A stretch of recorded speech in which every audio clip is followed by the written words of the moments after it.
It's sequel time. The challenge re-ups Battle of the Sexes to give the women a chance to avenge their loss 2 years prior in Jamaica. Plus, Johnny Mosley is still wearing sideways hats. Theo and Dan are still better at this than everyone else. The guys go full team unity while the girls go full team self-preservation.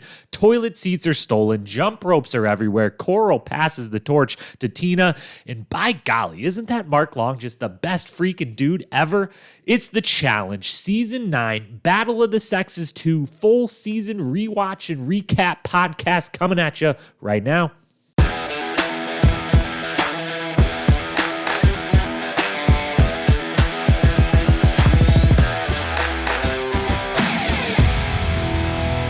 What up, my fellow challenge lovers? Welcome to The Challenge Historian, where we dive deep into all things the challenge, past, present, or future. If it's happening in the challenge universe, then I am here to document it. I am your host and dedicated challenge historian, Jacob Hollabaugh. Thank you so very much for being here with me today. On today's podcast, we are going back in time to 2004 Santa Fe, New Mexico, and diving deep into the first ever sequel season of The Challenge. That would be Battle of the Sexes 2. We've covered the future on the podcast this week. On Monday, we talked all things new seasons and documentaries coming up. We've covered the present this week on the podcast with Wednesday All-Stars 3 coverage. And now, today, we covered the past as the 2022 Challenge Series Rewatch rolls along into season number 9. Only programming note is, before we start here, is next week we will have at least a minimum of one podcast All-Stars 3 recap episode out Wednesday afternoon after the new episode airs that day, morning, whatever you want to say. And then hopefully either next Friday or Monday, I will get an Inferno 2 podcast up and out to you to continue the rewatch series. So one, if not maybe two podcasts coming at you next week as well. As for today's agenda, it will remain very similar to all the season recaps I've been doing, which means it'll be pretty long. And honestly, this one could end up being the longest of all, not because this season has so much more to dive into than others, but just because I'm still figuring out exactly how I want to organize these season recaps, trying to hit all the topics, all the things that I want to talk about with as little overlap as possible. But if you've been listening to the ones before this, the first 8 seasons, you've probably noticed some overlap as I've reworked categories or expanded or contracted categories. So I will do my best to not end up talking about the same couple of people or the same things 3 times over today.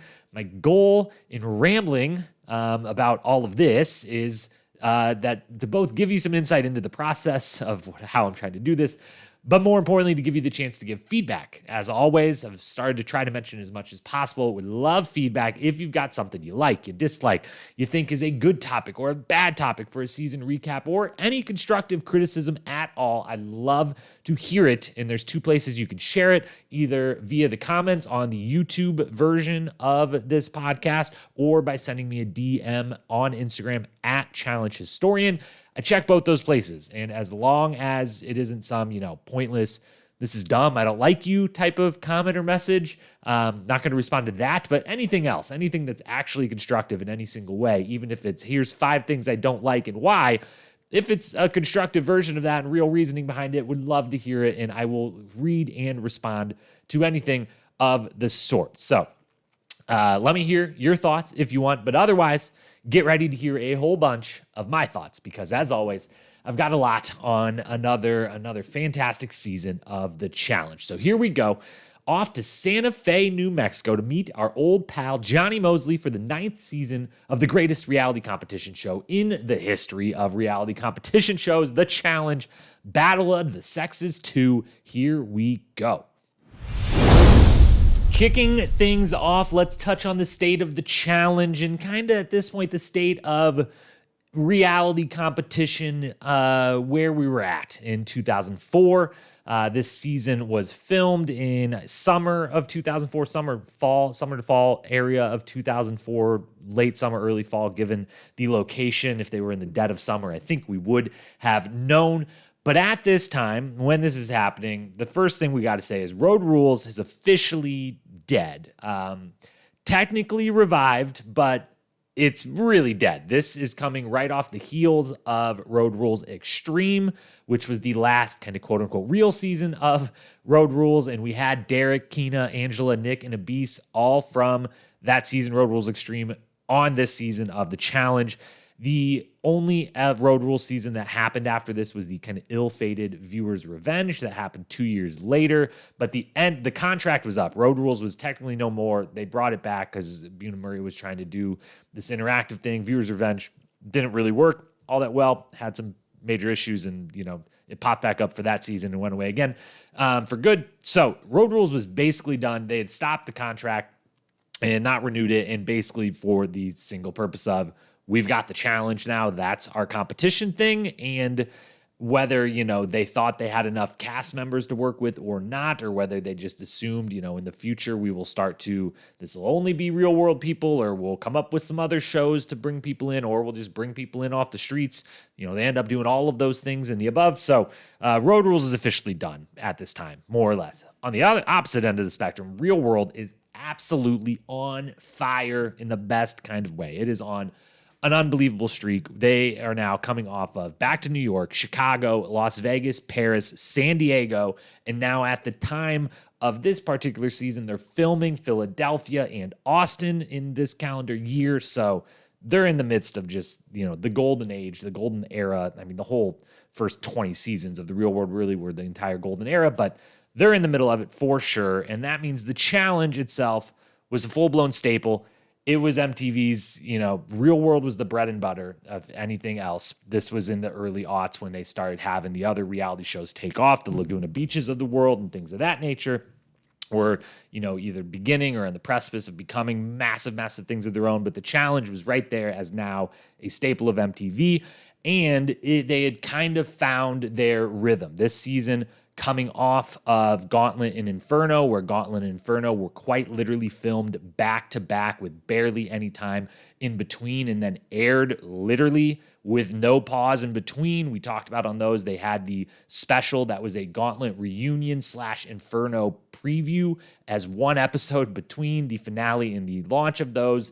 That was the last time they tried to do that and really create that type of sequel atmosphere. And with this one, they obviously went with a sequel of format with Battle of the Sexes 2. First time ever. We'll talk about that, of course, a few times here momentarily. But this one, they took this brief break and then brought it back for Battle of the Sexes 2. And starting with this season, they began doing the steady filming of, we're going to do 2 of these a year, basically one every 6 months. We're on a 6-month rotation here, filming, putting it out, small break, off season, if you will, film, put out, off season, if you will, and running that back for a lot of years to come, and not trying to do the one on top of the other, but just having a steady cadence of them. So that really put it as like, this is a staple. We're now on a plan, and this plan, this is the timeline we do this show on, including the, off season for cast, crew, everyone alike.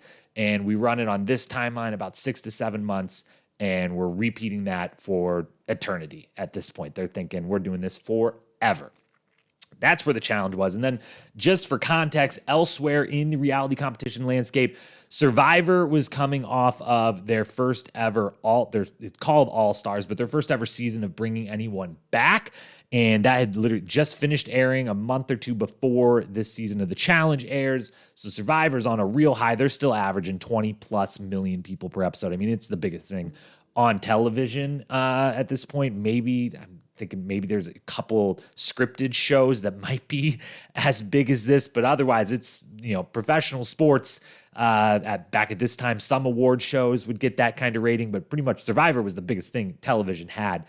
Really, and they were coming off a season where they were kind of stepping a little bit into Challenge territory. The real differentiator, other than the obvious of, they're getting starved on an island in one, and they're living in a house with a bunch of hot tubs and alcohol and stuff in the other. But similar type of show, the real big difference was the idea of Survivor's always brand new people. The Challenge is almost never brand new people. And so they're coming off the first season where Survivor's kind of dipping their toes in Challenge-like waters by bringing people back. So they had that out in the atmosphere. Fear Factor, huge hit at the time, which we talked about on the Inferno podcast, was definitely influencing that season and continues to, you could see a little bit of influence here and there on the Challenge. And then Big Brother was in its 6th season and still averaging like 9 to 10 million people per episode, which is just a massive number. And I don't know the numbers the Challenge was doing. It was not that. MTV wasn't getting the numbers that a CBS program was, just by default of the network that they are a part of. But that is where the whole reality landscape is at. The Challenge, firmly a part of it. The Challenge, firmly a staple in the MTV world, and has taken over the mantle 100%, officially dead and gone as Road Rules. And the Challenge is the bread and butter competition show for MTV. So that's kind of where we were going in. Now let's touch on quickly the basics of this season. Just a quick run through of when this all happened, who was a part of it. First and foremost, as we've said, it was filmed in 2004. It was then aired from October 2004 to January 31st, 2005. Johnny Mosley was back to host for the third and what would eventually be the final time for him hosting this series.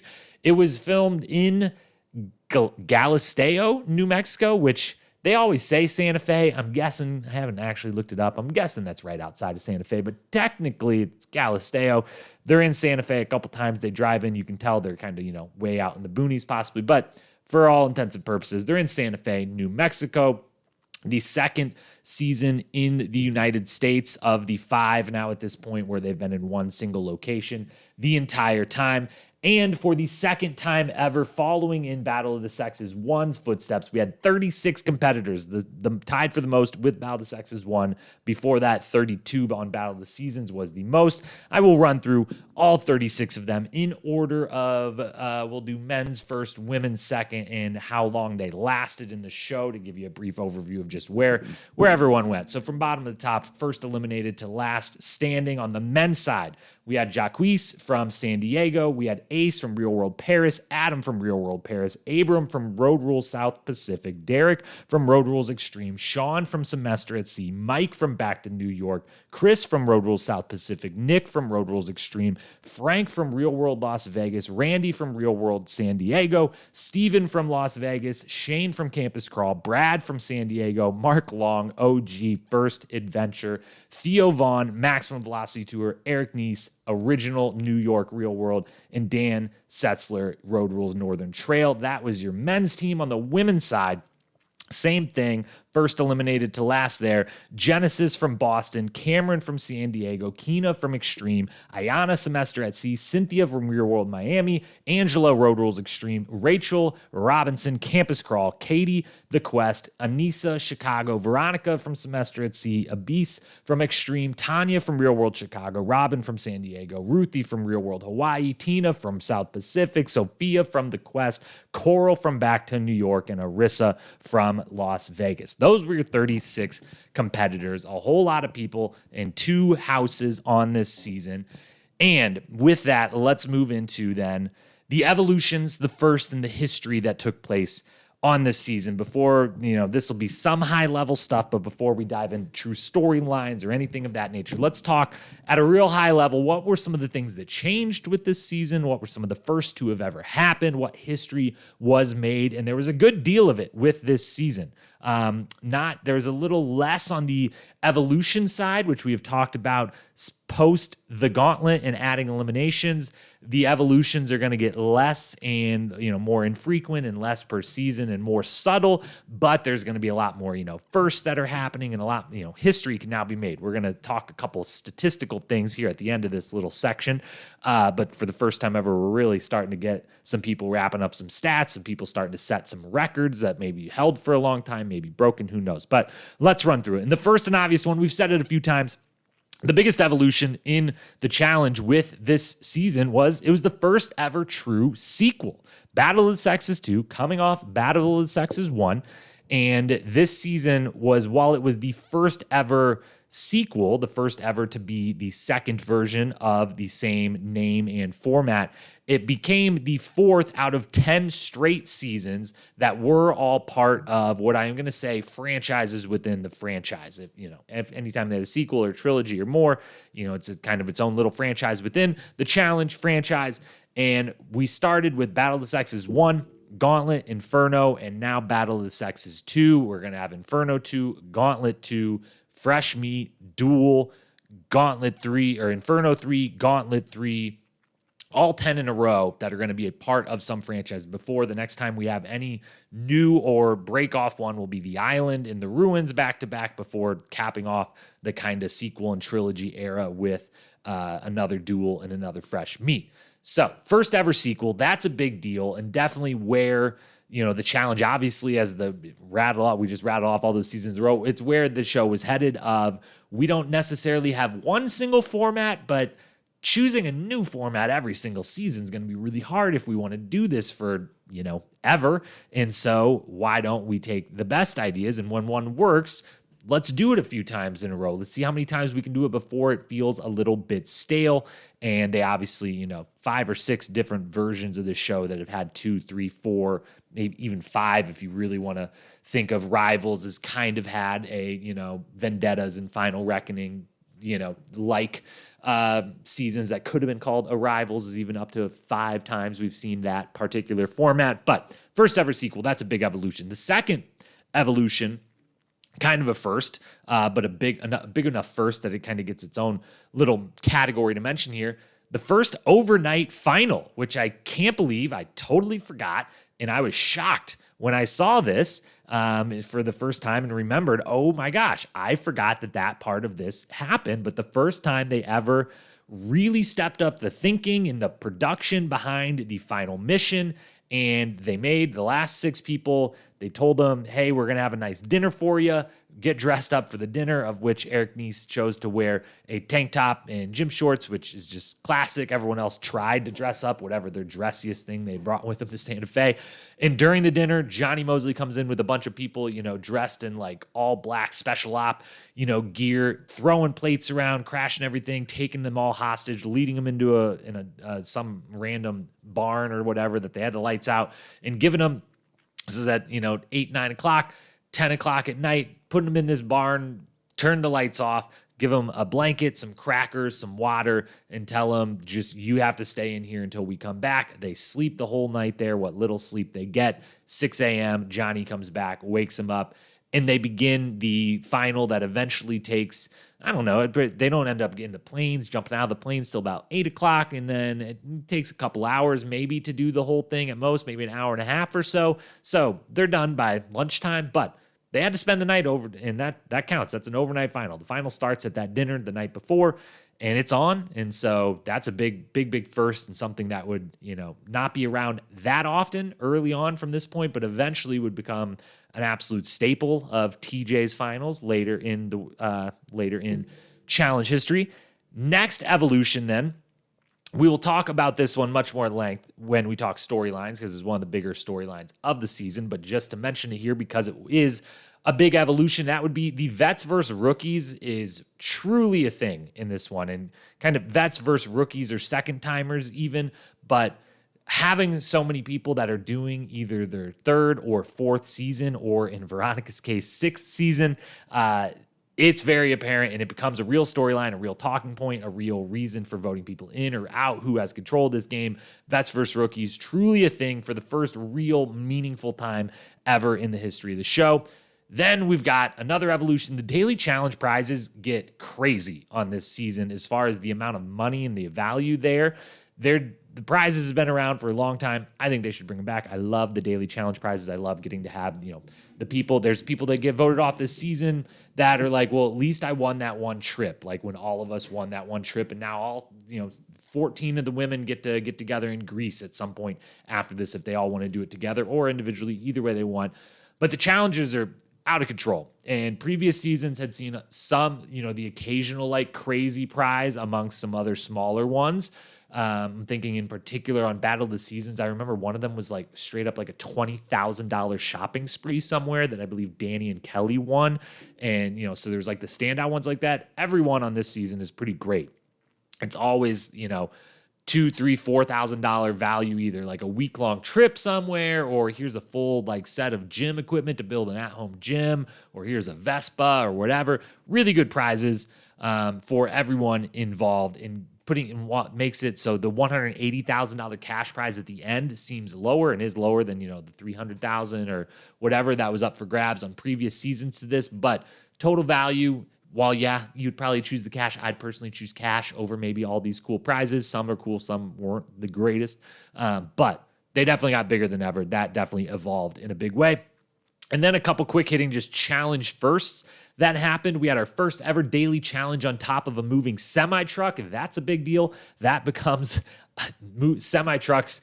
A lot of them are needed for seasons of the challenge these days. And this was the first ever time we saw the contestants have to climb on top of a moving semi-truck and do something on top of one while that semi-truck was moving. Then we had a player leave the show to get married and then come back the very next day. That had never happened before. We had a wedding on the show, previous Battle of the Sexes. Puck got married. They stopped production and did the entire wedding as an episode of the show. Not maybe the production's greatest decision. If you want more on that, we talked about it at length on the Battle of the Sexes 1 recap podcast. But this one, I guess it's just Battle of the Sexes. Marriage is going to come up somehow or some way. We had Chris literally leave the show for 36 hours to go get married and come back, which we will talk about later on. We had a player sacrifice themselves for another team member, give themselves up. Mark at the end of this straight up gives up his spot in the final so Eric could be there, and Dan and Theo. No one had ever really done something like that before, so that's another first. And then another one, just kind of for a laugh, Mike doesn't make the final or hook up with anyone in the house. And it's his fourth season, and the first time he both does not end up with a girlfriend from the cast and does not end up in the final. So that's a challenge first as well. As far as on the statistical side, there was a lot of history made statistically on this season. And as we referenced a few minutes ago, there's going to start to be with every season, new records being pushed for a few seasons here as people start doing their fourth, fifth, sixth seasons and people start racking up wins and all kinds of different things. All different numbers are going to kind of constantly be broken until real big numbers are set. Sometime, I don't know when exactly it'll start slowing down, but I would guess this is going to be the case for a few seasons here in a row. Let's start with the biggest one. Veronica continues to set her own record, break and set her own record. Sixth season for Veronica, who would go on to do the season after this and end up doing 7 of the first 10 seasons. Absolutely wild. Veronica, truly the OG of OGs in the challenge world, our first ever and certified challenge star. 6th season for her. Coral makes history in this season, making her 4th final, which breaks a tie that she was in with Mike, The Miz, and Veronica. And then we had Theo and Dan, who moved to 3 with this season, so they move up to a tie for 2nd place when Coral moves to 1st in all time with 4 finals under her belt. Dan and Theo both joined the 2-time champ club along with Mike and Veronica and a few other people that I'm not going to try to pull back up right now. And then Coral retakes the lead for the most confessionals ever from Mike. She, at the end of this season, Coral has done 211 confessionals. Mike is at 191 in second. And then third is Emily Bailey at 133 and Veronica at 122. So to say Mike and Coral, when they're on the challenge in these early days, they are the face, they are the storylines, they are the ones narrating, they are doing the talking is an understatement because they are just way ahead of the pack as far as confessionals and even over confessionals per episode. That numbers still hold up. And then the final one, Theo Vaughn moves to the lead of the most money ever at this point in time, won with $85,555 to his name after this second win for him, surpassing Mike and Coral, who are a little behind him in second and third. Dan moves up to 4th, with Veronica then rounding out the top 5 money leaders after this season. So that's some of the history that was set statistically, some of the evolutions that happened, your basics, your super high level, all of that good stuff. So now that we've got that behind us, let's go ahead and transition into discussing some of the biggest storylines of the season and any other things that don't, fit neatly into an award or a category to come. Let's talk the biggest season storylines.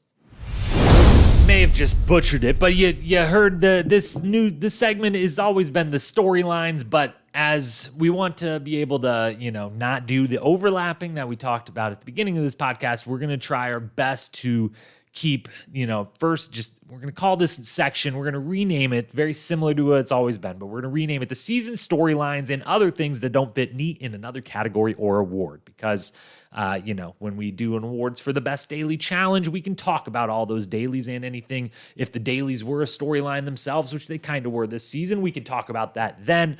Any big moments that happen that are, singular moments, we'll talk about that in the best moment award. You get what I'm going for. So with the big season storylines that we have to talk about, the first one is the biggest one, is kind of a two storylines wrapped up in one that honestly make up the bulk of the story of the season, because part of this big overarching storyline, because of it, leads to a little bit of a boring season, if we're being honest. And we'll talk, we're going to grade the season at the end, as we always do.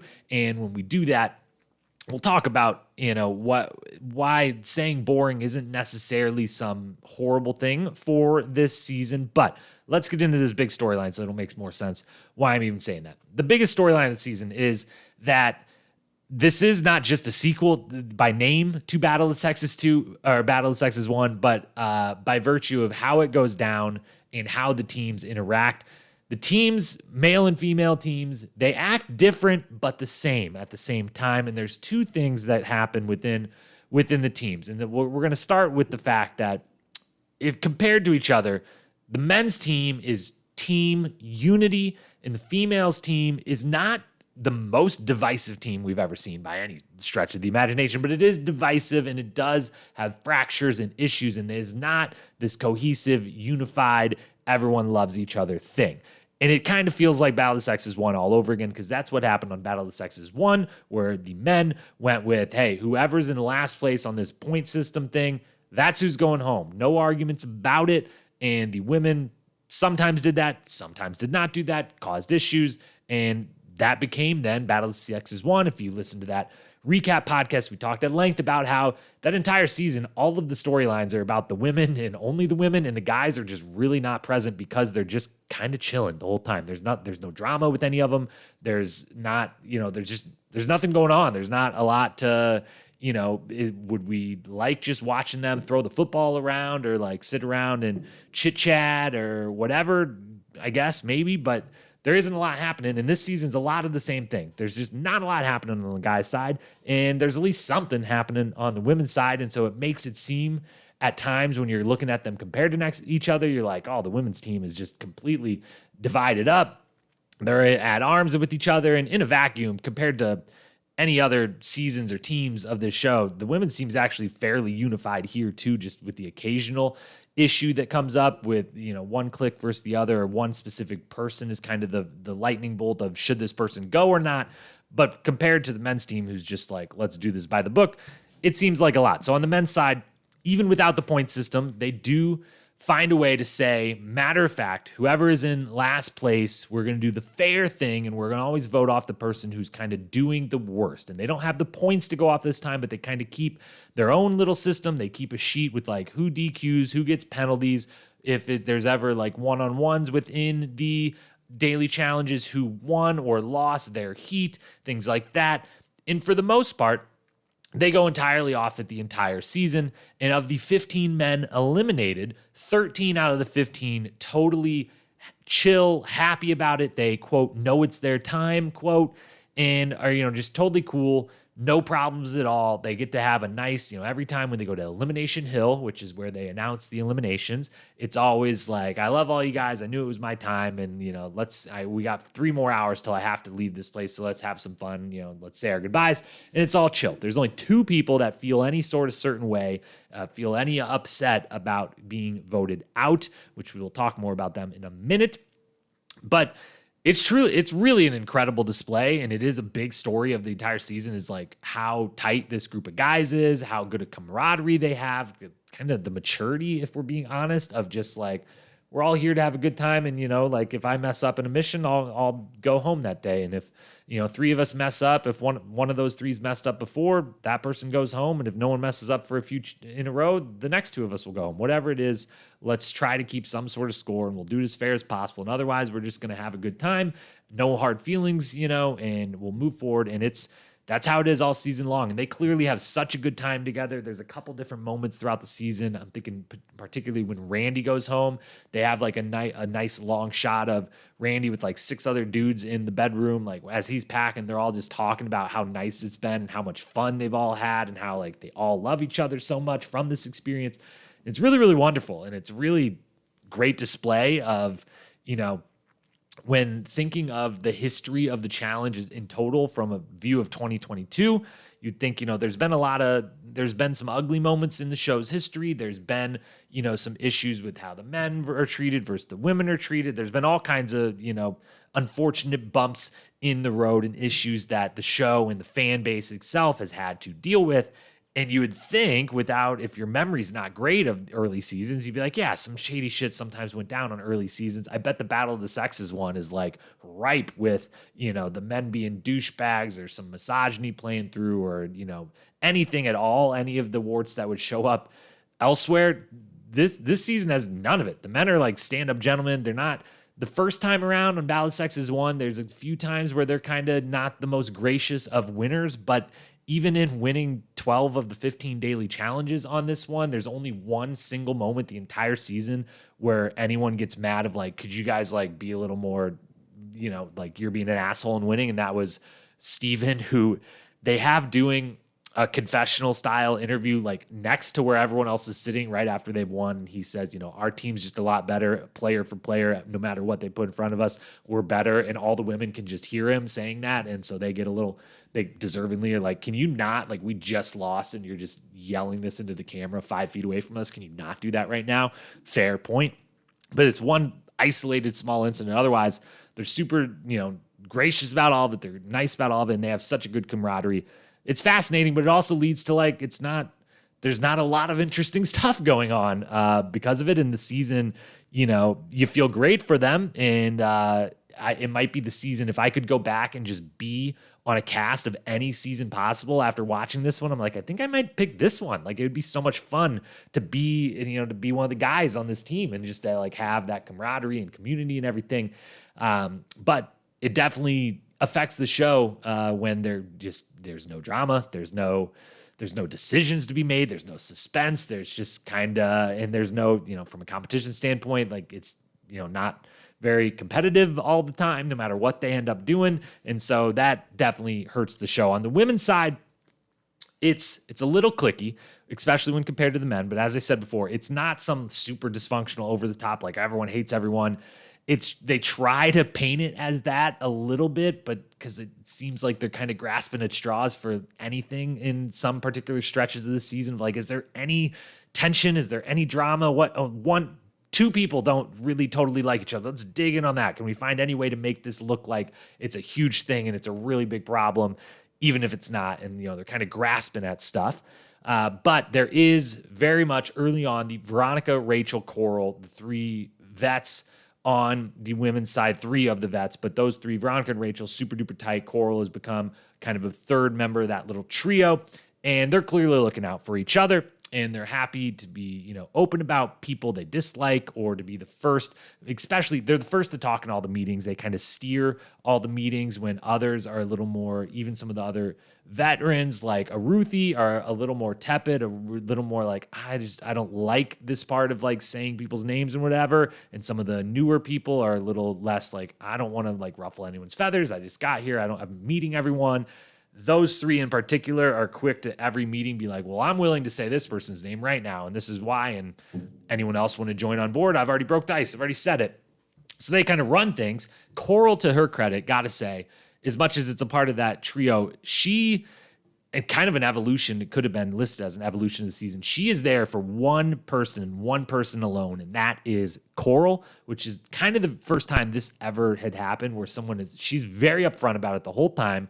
And I think maybe the first person in show history to be all in on the, like, I have the social capital to make sure I get to the end, And I don't care who's with me. I'm going to take advantage of that. I'm going to get to the end, and whoever's standing there with me, if it could be my friends, great. If not, doesn't really matter. I'm getting to the end. I'm winning this money.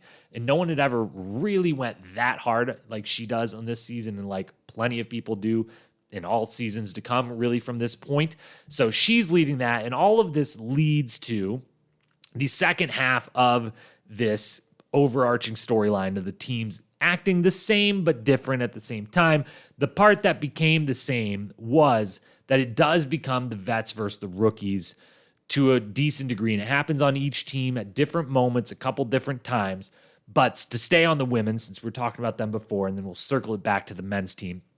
The women, that trio was viewed as, these three, they've done this a bunch, and it's kind of them versus everyone else on the team. And some of the other more vets are like, I'm fine with them kind of running things, and some are not so much.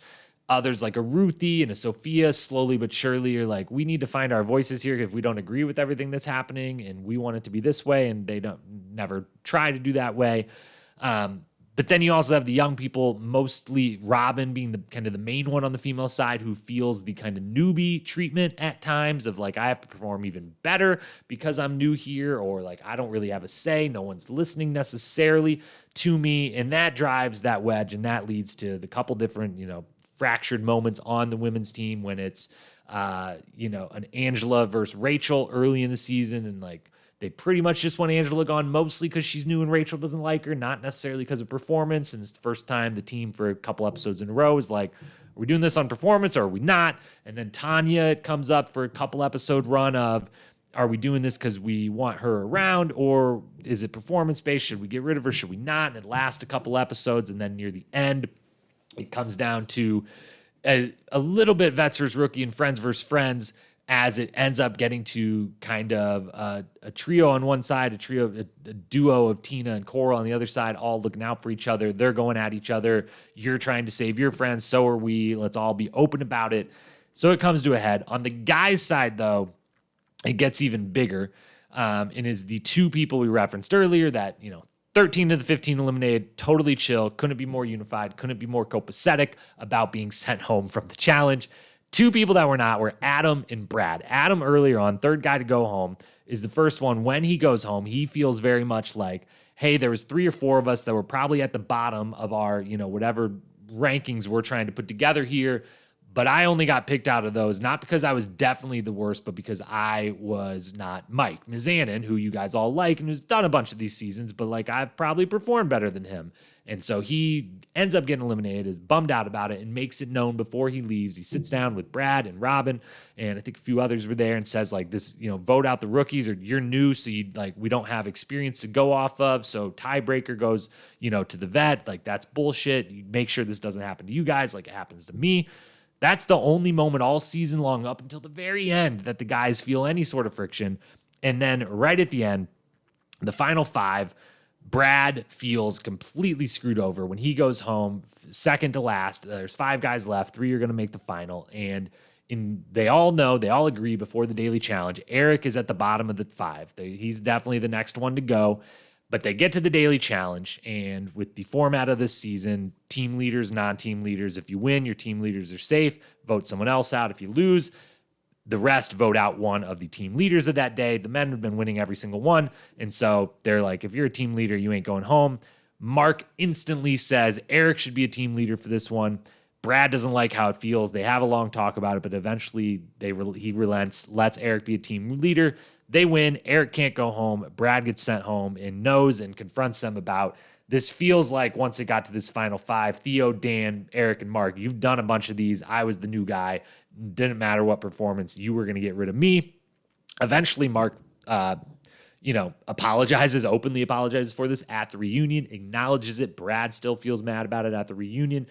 But they fully admit to, we did the fairest possible thing, but yes, all tiebreakers were whoever was, the vet or we were friends with was going to get the tiebreaker. And so it was fair, but it had this shade of not 100%. And the big example they use at the reunion is, we kept Mike around a couple weeks longer than or a couple days. And they say weeks when it's days.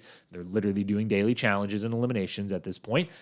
But they kept him around a couple episodes longer than needed because they were his friend, but at some point they couldn't justify it. It was going to blow up in their face and prove that they weren't necessarily just going with the fairest possible thing, who is the worst performer, and so they eventually get rid of him. And the only other time it came up was that Final Four to get Eric through, which we'll talk about a lot later on. That was a big moment because it leads to one of the, if not the biggest moment of the season. But in general, there's a big tone of those who had done a bunch of seasons before and think they know how to play, think they know what to expect, are better versus those who are on their first or second season and are either quieter or are told they don't know as well. There's even one thing, another credit to Coral. Coral all season long, the only time she kind of goes against her friends a few times, including one of the final vote to take Tina off instead of Sophia, comes down to Coral is scarred from losing the puzzle, the puzzle on the prior season, the Inferno, that blew it for them, and they could have won, and they didn't because of this puzzle. So all season long, she's harping on anytime they decide to get rid of someone who they think is a puzzle person or a smart member of the team, she openly is like, I'm not good at those things. I don't think you're good at those things. Do we really want to get rid of a puzzle person? Are we sure? Because the puzzle is the only thing that decides who wins that final challenge. And at this point, she's totally right based on Battle of the Seasons, which she was on and won because Mike got that puzzle before anyone on Road Rules could, and the Inferno, where she lost because the Road Rules got the crossword puzzle and Real World had no chance at the memory crossword game that was presented to them. So totally get it, but that was the tone of the entire season. Was some of us have been doing this a while now, and we know how to do this. We're going to be here in the end. Those of you that are not, get your feet wet, but don't think you're taking our spots on this show anytime soon. So that was the biggest story of the whole season. The teams acted different, but the same. The male had unity, the female had some division, but really the females had a lot of unity at different times too, and the males did have a couple moments where that unity almost got blown up. But really, it came down to who's been here and done this before. We're taking the lead. We're taking the reins. People go off of us. The final part of that vets versus rookies thing was the male unity was 100% driven by day one, minute one, meeting one. All the guys get together, and Eric Neese and Mark Long stand up and say, this is how we did it on Battle of the Sexes 1. It worked great. Everyone had a great time. This is how we're doing it now. And you could tell also, not only did they want to do that because they felt it was right, but they also knew in the back of their mind, also, we're good at this stuff, so if we do it this way, we're going to last a while. Mike, our buddy, he's going to last a while. He's good at this stuff. Theo's great at this stuff. He's going to last a while. So this is going to be a system that helps those of us who have done this a lot, but also is fair. They set the tone, and everyone falls in line because it's Mark Long and Eric Neese, and everyone's like, you guys are literally the ones that started both of these shows, so great. Of course, we're going to listen to you. So that's storyline one. The second big storyline to touch on now before we move into awards to talk about a bunch more stuff is that we had romance in the air all season long on this one. Big romance season, and we're going to play a little game. We're going to run through the four real ones of the season here and just, do we ship it? Do we not ship it? In one word to describe it, and we'll go somewhat chronological. I guess actually I do not have this in chronological order at all on my notes. So take that part out. Ship it, don't ship it. One word to describe it. Let's start with Coral and Abram. One word to describe Coral and Abram. Intense, or maybe just love, but like all capital letters, love, because intense friendship and relationship going on this season between Coral and Abram, which in the moment, as you're watching it, it's a little jarring because you're like, wait a minute. You guys did it. You guys weren't like this the season before. And so like, did you just come on this show and all of a sudden, like, you're not just together, but like, it's a real, like, you're really, really intense about this relationship and into each other. And we find out on the reunion, that is because the part we don't see is between the two seasons, they did some sort of like months long bus tour road trip sort of situation, where they spend, all their time together, and they, I don't know if I'm going to say all the way fell in love, but became very intimate relationship, loved each other as friends, and were, it was always kind of in and out, even on this season as you watched. Like sometimes, yeah, they would kiss and stuff, and they'd say like, they would frame it as somewhat of a like romantic relationship, and other times they'd frame it as just like, this is my like best friend, and I like need this person to just like talk to and have friendship and fellowship with. So they kind of framed it back and forth, but it made more sense once we found out on the reunion. Like they spent a lot of in-depth time together and then came on to the season with that already started. Then it all made sense. Their goodbyes, but we totally shipped this one. They're amazing. Obviously we're talking about this years after the fact. They did not stay together. I don't know any length of time post this show, but in the moment, loved everything about it. Loved watching it. Their goodbye on this is like some of the best cinematography the show's maybe ever put out, certainly in the early days when they were not working with nearly the cameras and the resources they got today. But they have to say goodbye to each other when he's eliminated, just kind of holding each other at sunset in the desert out by like a fence, just framed beautifully, looks amazing. It's very pretty, very, very pretty, very good stuff. So that's one of the romances of the season. Then we had Mark and Robin, the kind of mom who would become kind of mom and dad of the challenge for a few seasons. If I had to pick one word, I'd go with sweet, just very sweet, innocent. Definitely ship it as well. All of these we shouldn't have done ship it or not ship it. The answer is all of them. Loved all of them. They were all great. Mark and Robin, it really warms the heart. Just kind of sweet, innocent, nice people, flirting, kind of falling a little bit for each other. They would eventually go on to date off the show and then back on the show together. They were on a couple seasons of the show as still romantically involved. And then, of course, they would do Battle of the Exes together when they would both come back to the show after some time off. So they, Mark and Robin become kind of a staple of the challenge here for a few seasons. So love that. Sweet. The origins of it. Fantastic stuff. Then we had Tanya and Theo. Tanya and Theo, one word to describe them, just fun. Fun. These were two people who understood the assignment. They understood you put a bunch of us hot people in our 20s in some random house in the middle of nowhere. We're not allowed to talk to anyone in the outside world. We got a hot tub and nothing to do. Why not thumb wrestle with all your thumbs, as Theo would say at the reunion? And they do a lot of whatever you want to call it. They get together early and often throughout the season. But at all times, they both are pretty open about, why wouldn't we have some fun with, we're having a good time together. This means, it doesn't mean nothing to either of us, but you know what I mean when I say it means nothing to us. It means we're at summer camp. We're having a good time. We got a little girlfriend or boyfriend for summer camp, and this will for sure not go a day past, a minute past when either of us leaves this place, which it does not. And also, just side note, in the middle of it, at first you think this is not going to continue more than just the first time they kind of make out in the back of the van after the club, because Theo also has a interesting moment where he goes over, there's a cardboard cutouts of all of the cast at one of the early daily challenges, and he makes out with Arissa's cardboard cutout because he says there's no chance he'll ever get Arissa to actually make out with him, so this is the closest he could get. And it's a funny little moment, and you're like, oh, so is he like into her now? And then like, whether that worked out or didn't work out, he and Tanya continue until one of them's not there. Then the final one of the season, not so much a romance, but a final thing to talk about within this segment and this entire storyline segment. That was Shane and Nick.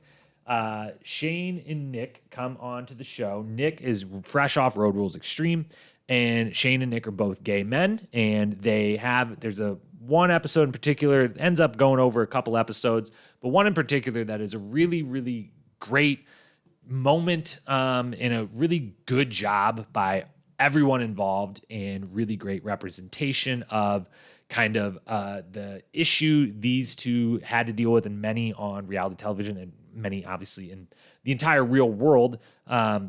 Real world, not the show Real World, just real world. That sounded weird when I said it. But Shane acknowledges at some point a few episodes in how nice it is to not be the only gay man in the cast for what is his first time ever on any of these shows. And sidebar on that, I forgot to go back and check if we'd had multiple gay men on a challenge cast yet. We'd had the lesbian side, plenty of representation there this season alone, big time. They had commented on it right away. I think Anissa, like episode 1 where they all get in the house, says something to the effect of like, holy cow, like they really stacked this place with a bunch of us, huh? Like that's awesome. Like good for us. That the female side had a little more representation. The male side had always pretty much been the same way it had been kind of on Real World and Road Rules of like, we're going to always have one gay guy. And it's, that's a good thing that it's not none, but it's also became a thing of like, there's always the one gay guy, and that you're kind of putting this into like a specific like story that you think you can just have this boilerplate. This is how this story is going to be, and we're going to check these boxes, and boom, we're done. And it's not that feel of genuine or authentic or actually like doing the job of the representation we would hope you're trying to really go for. And so it was never a great situation. But on this season, Shane comments on, I've had, 3/4 seasons of television, had to deal with like being the only gay guy. And now Nick's here. And not only is it nice that there's at least one other gay man, but Nick and him get to have conversations of Nick being like, I watched you on your season, and it made me much more comfortable than on my season to know like how someone has handled that before. And it made Shane way more comfortable to think about like, that's really cool that I like that it mattered that I was on my season and that I was open on my season and I talked about that and like it was a part of my story on that season. It helped these other people, and that's really, really cool. And it's a really cool thing to see. There is, thankfully they do not try to like, edit their way to some sort of romantic storyline between the two of them. They both are very open of like, it's cool that we're both here and, occasionally we'll dance together, flirt or whatever, cause it's fun at the bar, but there's nothing actually going on between them other than just really good friendship and getting to share stories and share, their life with each other and with the cameras and us, the viewers. And it's just, really well handled by both Shane and Nick themselves and by the, production crew, which is another one of those things when saying the early days of the challenge, they actually got some of this stuff really right and did it really well. Sometimes even in the early days, even if at other points we would, unfortunately get it really wrong. And we'll talk about those types of moments when we have seasons with those. And thankfully this season was the opposite. A lot of great stuff on all fronts of that. So those are your biggest storylines. There's a lot of romance, and the men and women's team acted totally different, but at the same time kind of acted the same with the veterans really running the show. Let's move from there then into handing out a bunch of our awards, because doing so will both crown some amazing achievements that were had this season, but also allow us to talk about a bunch of the other smaller moments or storylines that happened throughout the season. So let's dust off the newest set of trophies, line them up, and hand them out. First award up is the best daily challenge of the season. And before we talk about a few of them individually, just got to say the daily challenges definitely they dominate this season. And is another, could have even maybe said this with the evolutions, although it's about the third season in a row that this is how it goes. And it's how the show is going to go throughout its entire history. But this season, by marginally more than maybe any other, at least as of yet, the daily challenges are like dominate the runtime of the episode. They are always at least right at like 50% of the 22-minute runtimes of these episodes, 21, 22 minutes. The daily challenges are usually like 10 to 12 minutes of that, sometimes even a little bit more, going over the halfway point. And so they've got their kind of formula to every episode. And they very much, the dailies just dominate everything. And so they become kind of the most important part of the whole season is, are the dailies cool? Are they good? Because if it's not, really whether an episode is good or not, there's not a lot of drama going on in the house. So the competition kind of is what needs to carry this, and then it's not that competitive. And the guys win 12 out of 15, and we'll talk about one. They really won 13 out of 15, but they gave up on one. We'll talk about that more later. So the dailies dominated the season. But as for which ones were the absolute best, there's 4 nominees in chronological order here. The first one, Melt With You, episode 4. This daily challenge saw them get the first time of what would happen a few times in challenge history, and is just a classic. It's so great. Is a big old block of ice. This one in the shape of a cowboy hat that the team has to find a way to melt as fast as they can using anything they want except peeing on it, which is a specific rule given nowadays in the world of All-Stars, where we saw Darrell pee on a block of ice in All-Stars 1, I believe that was, like the second challenge of All-Stars 1. But, so that's the only rule. Otherwise, grind your bodies on it, spit on it, just rub your hands across it, or as the men and eventually the women do here, one guy lay down, put another person on top of it, as much weight as you can, and then the rest of them move you back and forth like a saw until your back is frozen solid and you got to get off and swap places, whatever you want to do. It's hilarious. It's funny. Those are the same word, but you get what I mean. That's how funny it is that you got to say hilarious and funny at the same time. It's great entertainment. It's very much fun. They got to get to the bottom of this one to get a cell phone out of the bottom and then call another cell phone that's sitting over there for Johnny to answer, which is also kind of funny in the end. But great daily challenge. Wonderful, wonderful stuff. Second nominee then is episodes 11, Pop Culture Bike Jump. This is the trivia, and it is one of the better versions of trivia this show has ever done. It's all pop culture trivia. And with it, though, there is a twist on it of they're at a bike ramp, and it's a real shame that this daily challenge happened before in the days prior to TJ Lavin, because I can't think of anything literally more tailor-made for TJ Lavin than Pop Culture Bike Jump, because they had 3 ramps. They're a little half pipe, whatever my bike language or lingo, not the best, but you get to go down the bike, down the ramp, and then vault off of ramp 1, 2, or 3, each one a little bigger, a little more steeper. And the goal is just to get off the ramp. You're then caught in midair. The bike goes flying into a net. You like hang on a little bungee and you float in the air for a minute. So you don't have to, land it or do any tricks or anything like that. You just got to go off the ramp. It is a little scary though. But the ramps are worth 1 point, 2 point, 3 points, or you can choose to take a pop culture trivia question. If you take the question and get it right, you can go off any ramp and get 6 points. If you get it wrong, you get 0 points. And so it's trivia with a little twist. You can bypass the trivia, but the trivia, getting it correct, gives you the chance to get a whole bunch more points. There's a lot of strategy involved. Most people end up taking a trivia question. There's some absolutely fantastic questions that are asked, especially given the time frame. Watching in hindsight, it's so a real good window. There's a question about Friends. There's a question about a couple different songs. There's a question about Anna Nicole Smith's dogs' names. There is one of the best ones. There is the words to the song Milkshake by Khalees, which the women get right. Theo, bless his heart, gets one word wrong. The reaction to it's great. Let's just go ahead and play that clip quickly here. All right, Theo, Evie, they're both taking a question, and here it is. In Khalees' song Milkshake, her milkshake brings what to the what? Oh. Yeah! Being a girl, I obviously know the words to this song. All right, show me your answers.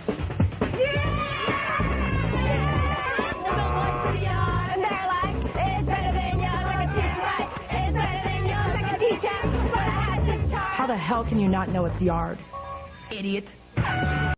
A lot of great stuff like that happened in this particular challenge. One of the 3 that the women end up winning, and where it's actually a real battle back and forth. We don't know who's going to win. There's suspense. So all of it all together. Great stuff. Third nominee then, Semi-Crossed episode 14, is the first ever mission on top of a semi-truck. 3 trucks in a row, or one front truck pulling 3 containers behind it.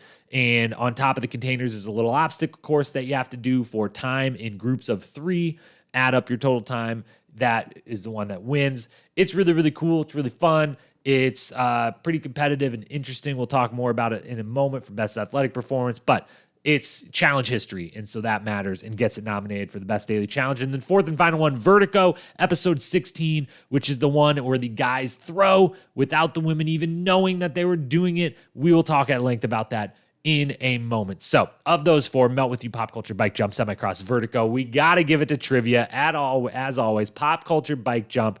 The only thing about it is, I said it, but I didn't elaborate on it. I mean, trivia plus bike jumps. How do they not bring this back? How do they not let TJ Lavin host this one? Maybe next season of All Stars, maybe we throw it in, who knows? But it is the best daily challenge of this season for sure. Next award is the Best Athletic Performance of the season, which should be said, the daily challenges of the 15 of them. Obviously, there's no eliminations, which is another thing that kind of works against the season of, not having the elims, less sporting events. Sometimes that could be good. This season, it doesn't necessarily help. But it also means less athletic performances to judge, and the daily challenges then wouldn't, very few, if any, on really a physical side at all. There's a lot of puzzles, there's a lot of strategy, there's a lot of silly, and so it's a little bit of a stretch to come up with necessarily our best athletic performance, but our best performance in a daily challenge, if you will, is the award we're going for here. So 4 nominees. First one, Eric Neese in Bombs Away, which is an eating challenge. And Eric, there's a bunch of different stuff they have to eat. Some of it's not that bad. A couple things are pretty bad. One of the worst ones that I know doesn't sound as gross to some people, but to a lot of us out there is super duper gross, is a full bowl of mayonnaise that one person has to eat, one-on-one, full bowl of mayonnaise. And Eric Neese eats it so damn fast that it would make even Tony Time himself, Tony Raines, nervous as hell to have to go against this guy. I can't imagine. I would love to see Tony Raines, Eric Neese eating a bowl of mayonnaise competition, because it is unbelievable how fast he does it on this one. So that's nominee number 1. Second nominee, Mike in High Noon, which is episode 7. High Noon is a challenge where it is a quick draw challenge with paintball guns. So they're not shooting each other with actual guns, obviously, thankfully. Paintball guns are there, and it's just one-on-one battles, guy versus gal. And, most times, how many men win, how many women win, you get a point for hitting the other person. You get like 6 shots. If no one hits, it's a draw. And Mike is on the hot seat. He knows if they don't win this challenge and he doesn't do well in it, he's the next up to go. He's on the bottom of their little rankings. And right before his round is about to go, there's a huge dust storm and windstorm that rolls in, and they have to stop for a time being. And it sticks around long enough, they decide, hey, we got to keep going. So we're just going to have to do this in this crazy wind. And if you've never shot a paintball gun, they go real fast. They do hurt if you're at a close distance, whatever. But they're heavily affected by the wind. The paintballs themselves are not heavy enough to slice through really any wind resistance. And this wind is 20, 30 mile an hour consistent straight that they're dealing with. And Mike, under pressure against the elements, nails on his second shot, wins his round. High pressure situation, gets the job done, earns him a nomination for the best athletic performance. Third one, then, we actually mentioned it just a moment ago, but Randy in Pop Culture Bike Jump, well, the men lost that one. Of all the answers that were the most impressive, Randy gets a question right about the show Friends. They ask when Ross and Rachel, I don't remember the exact details, but Ross maybe cheats, maybe doesn't on Rachel, but he hooks up with someone else. And the question is, what is his response when confronted about this?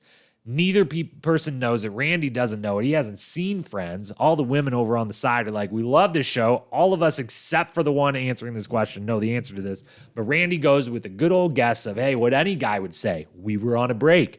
And is then stunned when he's like, that's fucking right. Amazing. They go on to lose, but it's a big moment.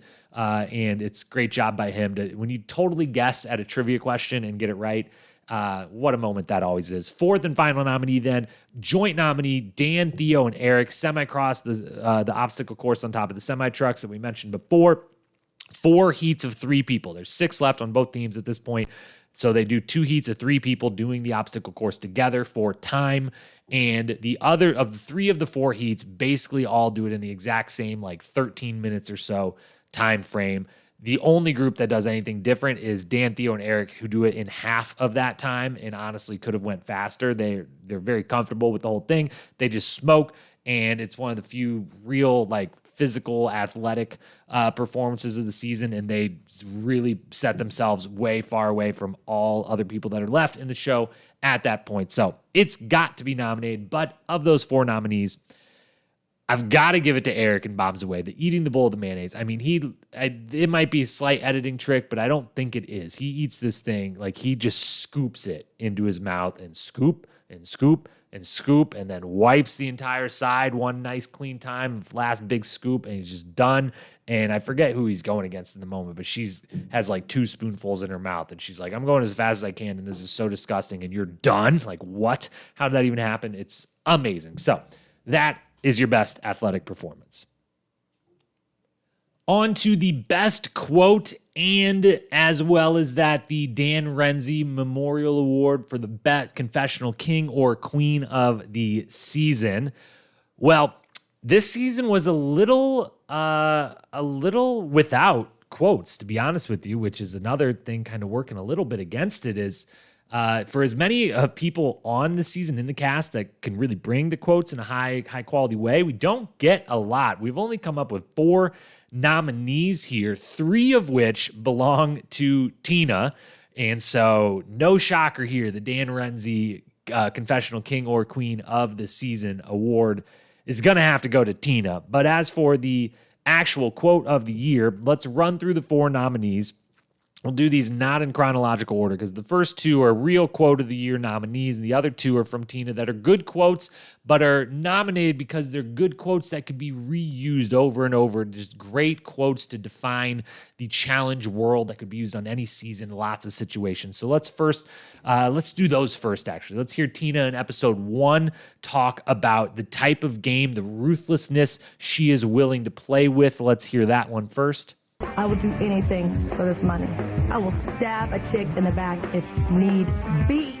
Good to know she would be willing to, and definitely a quote that could be used in so many moments throughout any pretty much season of the Challenge's illustrious history. The other one from her that fits that same bill just could be used in so many different times. In fact, I'm going to probably use this clip plenty of times in the future whenever someone I don't really like ends up getting sent home, but that happens to her. Episode 13, Tanya goes home. Tina and Tanya had a little rift, and Tina celebrates by saying this.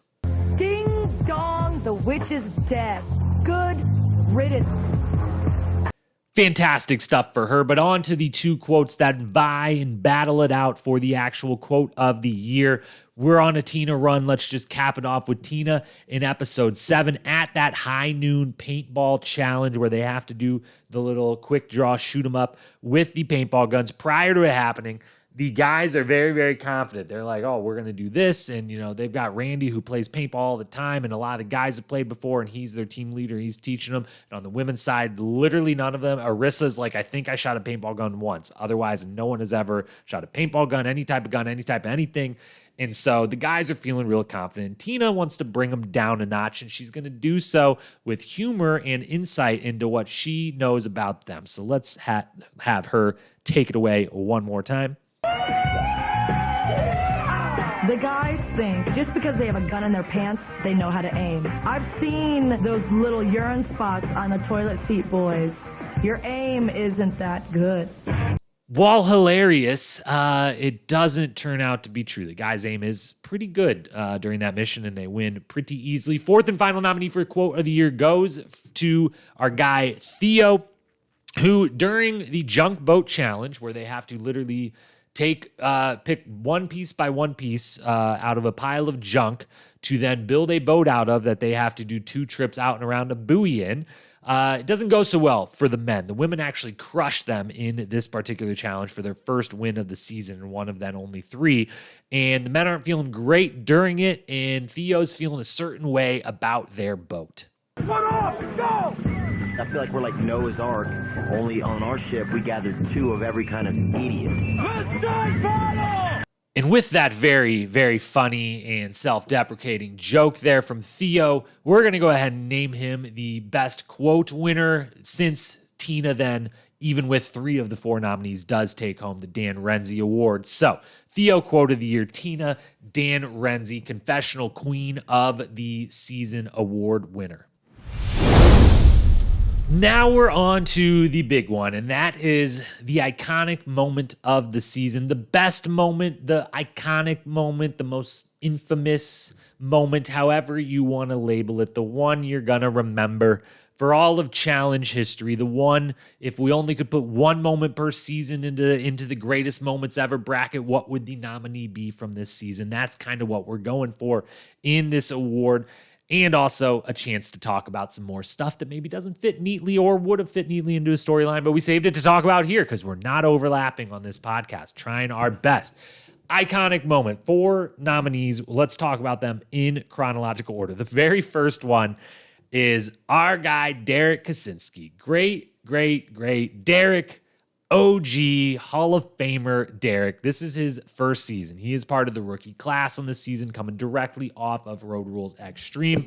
And in episode 1, Derek makes it known very quickly, hey, I'm here to compete, but I'm also here to party. Like, I'm here to party. In all of episode 1, they're all partying to some degree or another, but Derek spends a whole episode walking around with a bottle of liquor in his hand. Everywhere he goes, he has his bottle with him. Like, anyone want to keep drinking? Anyone want more drinking? Because that's what I'm here to do. I'm going to have a great time. I know I can drink with any of y'all. I'm not worried about having too much. Let's go.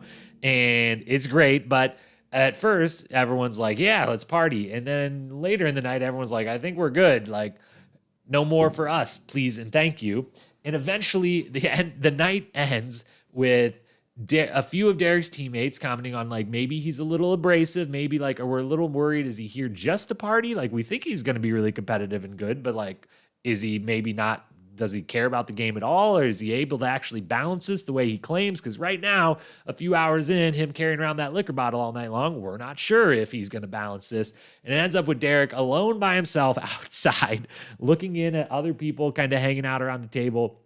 And he's out in the grass. It's dark outside. He's smoking a cigarette. He's got a bottle of liquor in one hand, and there's a frog in the ground that he's like openly talking to the frog and occasionally pokes his toe at him to get the frog to move a little so that it's interactive. And it's an entertaining moment. It's a bit of a sad moment because it makes me, I'm like, damn, I even more wish this would be the season I'd go back with. I would happily be helping you with that bottle. I'd love to sit out there and chat with your frog friend with you, Derek. Like, I would love to be your buddy in that moment and be there with you. And obviously, Derek, an icon, a legend, an OG all-star of this show, having that kind of moment, episode 1 of his challenge career, is just great. And it's definitely a memorable moment from the season for sure. Nominee number 2 then. We referenced this earlier, but we're going to go through the timeline on it now. Chris from Road Rules South Pacific. I believe this is his one and only season of the challenge. Chris gets married during this season, and unlike on Battle of the Sexes 1, when Puck gets married at the villa, he brings his wife and child there to do the wedding on site, be produced more or less by Mark and Eric and filmed and put on the actual show. Chris has agreed to come on this show knowing full well that his wedding is smack dab in the middle of filming.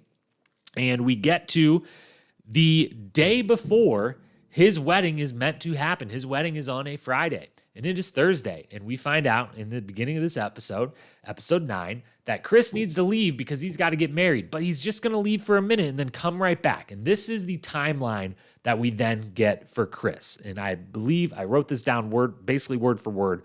I went back and rewatched a couple times to make sure I had this right, exactly as he lays it out for us.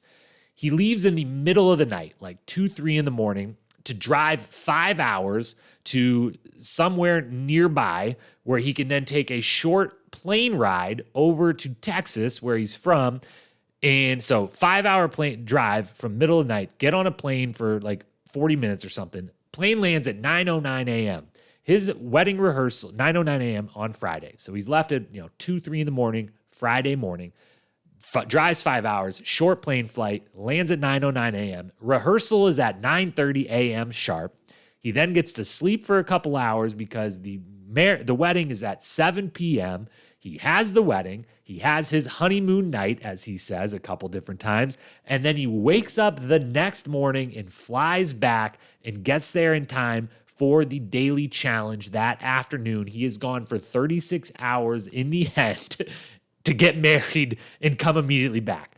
And it is mind-blowing. He's totally chill about it. It seems like everything's fine. Like, he's like, it's how it was supposed to go. And like, it was great. It was wonderful. And then to kind of make the worst case situation of it all, they do the daily challenge. And after the daily challenge is over, he's performed well. He decides, you know what? I think I want to be with my wife. And it's not even I think I made a mistake. Like, I shouldn't have come back here. I shouldn't even have been on the season. What was I doing? It's just like, you know what? I came back and this is fun, but if you guys want to vote me off, I'll go be with my wife. It was cool. I got married last night. It was really cool. I want to go do that. I want to go be a husband. And so they're like, yeah, sure. We'll get rid of you. We'll send you home. And they send him home, and they send him out the night before. The Thursday night before he leaves at like 2 in the morning, they give him a full blown bachelor party style that some likes parts of, doesn't like other parts of. But he leaves, gets married, comes back, and then decides, you know what, I should leave again. And so that's wild and crazy in challenge history and an iconic moment for sure. The third nominee then, probably maybe if this was purely just top of mind memory of the season, maybe this one would even win, but certainly no matter what is going to get nominated, is Steven slapping Shane across the face. Episode 13, they do a challenge called Cast a Spell. And in Cast a Spell, they get 20 minutes where they have to stand around not talking. They can't talk at all while I forget what's exactly happening during that part. I think they're just allowed to think. The whole mission is that they're going to then get 20 minutes to decide as a group. They all get to spray paint one letter onto their stomach. And then when the 20 minutes is over, they've decided what letters they want to use. They have to then have 30 minutes to spell as many words with those letters as they can, and every word is worth points and stuff. And it's a whole thing. And so they have 20 minutes where they're not allowed to talk. And if they talk, they get a huge, huge penalty. And during this time, Steven is kind of like miming words. He's trying to mime to Shane and Theo as two team captains for that mission. Like, hey, we're allowed to write. So he's like doing a little writings logo. He's like, should I write on the ground? And they're both like, hey, like, shut up. Like, you're trying to talk more or less. Like, you're going to get us DQ'd. You're going to get us big penalties.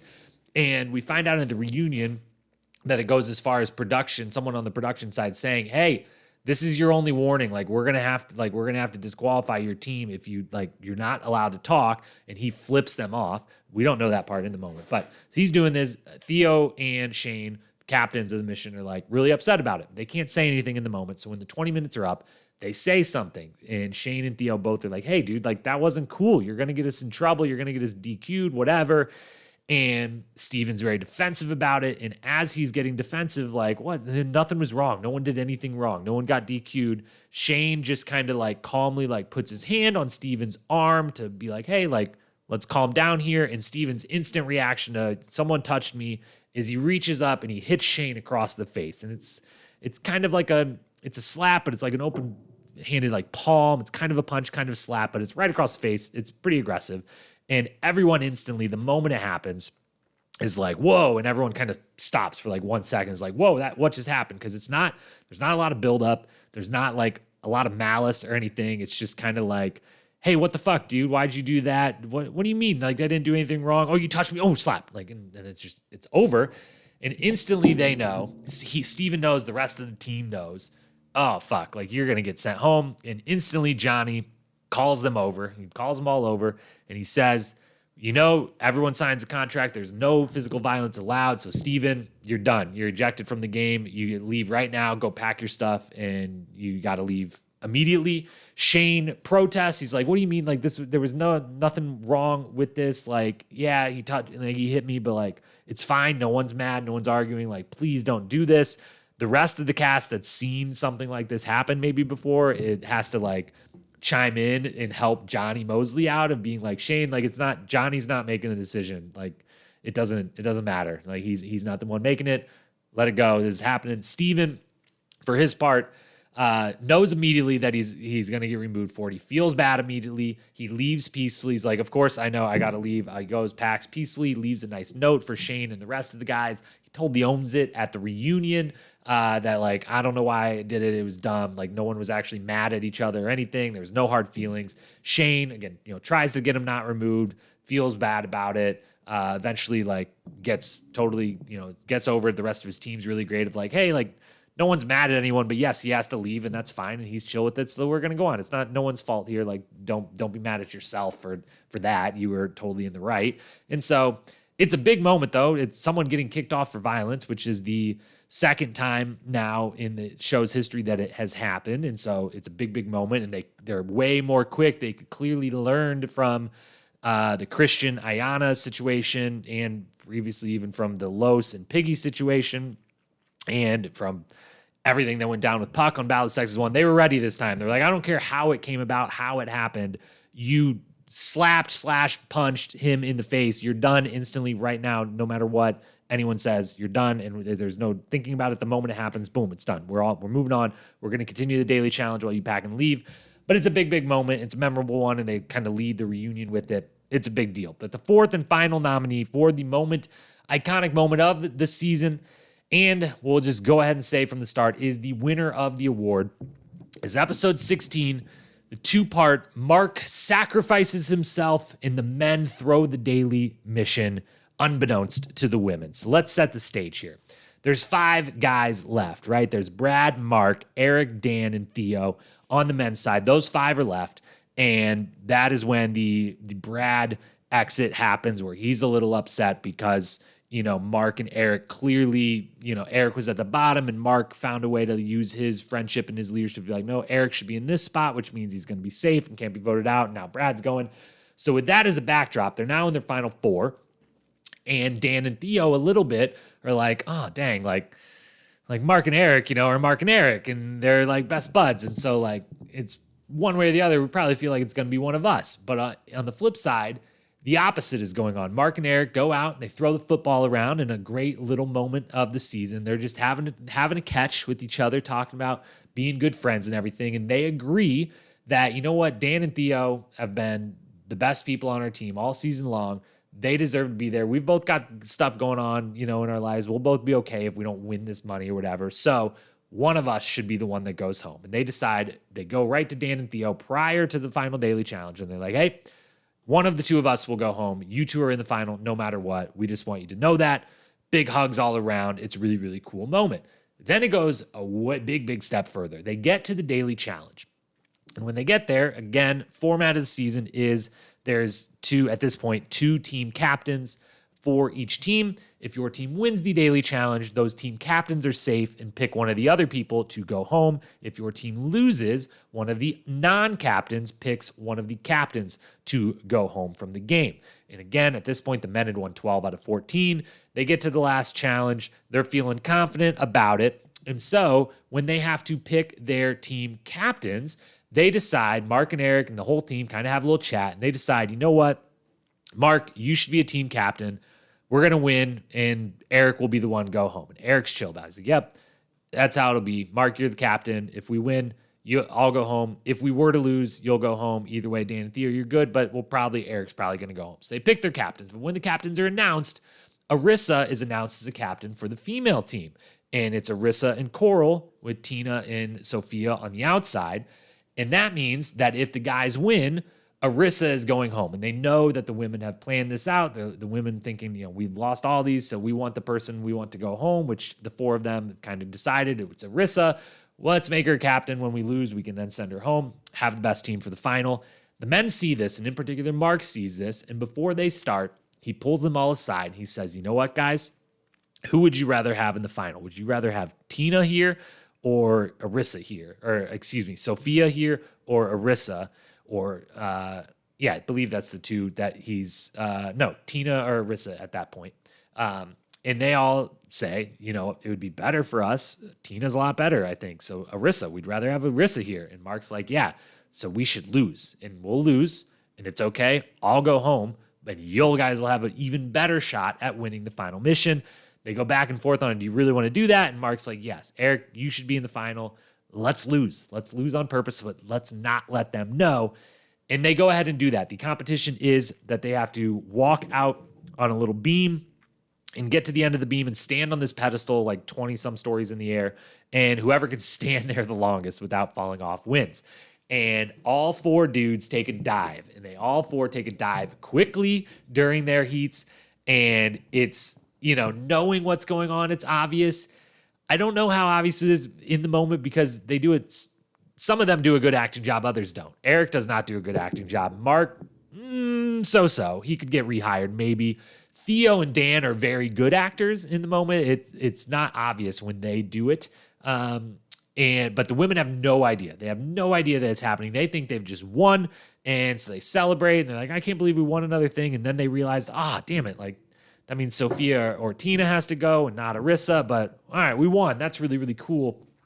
And they get to the reunion, and the reunion, they bring it up right away. Did you guys know? Sophia tries to say at that reunion that she knew, that it was obvious, and Coral is immediate to be like, oh, hell no. We didn't fucking know a thing. They totally got us. Let's not try to act like we did. It's clear on the tape that we didn't, and they totally fooled us. So it's the first time anyone's thrown a mission for, it's not the first time anyone's thrown a mission. There was a lot of that on the previous 2 seasons, but they throw a mission without the other team knowing and gaining that advantage versus it respectfully to Arissa for this particular season. Tina would have been better in the final. Not that it probably ultimately would have mattered a lot, but who knows? Maybe she would have found that key in the haystack a lot quicker.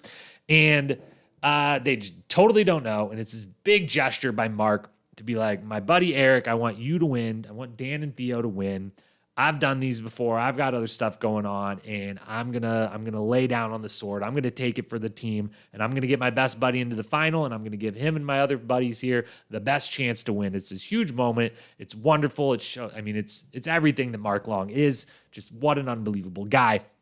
And it's the moment of the season for me. It's the moment I will remember the most. It is definitely it's an elongated moment. It's, over the course of 2/3 of the episode, of half of the episode at least.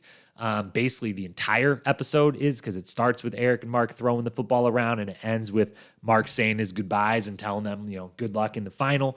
So that entire moment is the best moment of the season, the most iconic moment of the season. Hats off to Mark Long, all-time great guy. Then we've got our best episode, a quick and easy award to get through here. Nominee number 1, Pop Culture Bike Jump. That's episode 11. It had the best daily challenge. It has some of the Tanya-Theo relationship. It has a lot of the Eric's jump rope backstory, which, just a quick side note to fill you in, the jump rope is a huge part of the whole season. Eric, at all times this season, has his jump rope with him, although it seems like he has 3 or 4. And, the jump rope first meeting is you have to be holding this to talk on the guy's team. He's always wearing it around his head. He's got one. He's warming up with it at every daily challenge. It's always with him. It's stolen at one point, and that becomes a big theme. And so there's a lot of that in this episode. The list is in this episode. The women's side, they make a list to try to draw up the performances, and it causes Tanya to get a little paranoid, a little worried. It leads to a Tanya versus Tina little argument that's good. Veronica goes home in this episode. A lot's going down. Pop Culture Bike Jump. Second nominee, Cast a Spell, episode 13. This is where Steven gets sent home. This episode has some Tina versus Tanya, and Tanya going home, and a club scene that's interesting. So a lot going on. Cast a Spell, episode 13. And then the third and final nominee, Melt With You, episode 4. This one has the daily challenge we talked about, rubbing up on the ice block. This is when vets versus rookies really becomes a thing, and Adam gets eliminated, and him and Brad have the conversation about the rookies versus the vets. And this has a wonderful little moment of Coral saying out loud, I am passing the torch to Tina. Tina, you are the new person who cusses other people out on your own team. Here you go. And it's a wonderful little moment after Tina yells at a few different people, I believe. So those were your 3 best episodes of the season. But if I have to pick only one, the highest rated of the season is Pop Culture Bike Jump, episode number 11. That brings us to the biggest and best and most illustrious of the awards, the season MVP. Who is going to join the list of greats? Who is going to be the 9th person to have their name thrown on a full season MVP trophy? Let's work our way up to talking about the actual top 5, the actual ballot, and the eventual winner. Let's start, as we have been doing, with the first section, the where were yous, the people that you would think, looking at this season, of, yeah, everything was there for you to make a run at this trophy. Where were you? There's 3 people that fall in that category for me. First one, Cynthia, former MVP, Road Rules All-Star, Season 1 MVP, Cynthia Roberts. Borderline no-shows in 6 episodes of the season. It's like she's not even there, which is a huge bummer. Glad we've got to see her recently come back into the All-Stars world. And again, former MVP, one of the all-time wonderful seasons in that first ever season, the first ever MVP. But when a former MVP walks into the game and kind of no-shows, you got to mention it on the Where Were You? Then, speaking of, hasn't actually taken home the MVP before, but has come damn close. That is Mike the Miz Mizanin. Just doesn't really have it on this season. It's something about either the haircut all short. He's at this point, I believe, is when he's like hard into the training for pro wrestling and is doing the camps and the training grounds for that. And I think that might have be having an effect on just his like energy levels and everything else. But the haircut, he doesn't get a girlfriend on this season, kind of loses his mojo, doesn't make the final, doesn't perform great, throughout the few episodes he's there. And so it's the first time of the 4-season run where it's not just the Mike show, the Mike and Coral. It's still the Coral show, more on her soon enough, but Mike doesn't quite have it this season. Wondering a little bit, where were you? Then there's Dan. I love Dan so much. Dan is one of the unsung heroes of the early days of this show. 2-time champ now, 3-time finalist.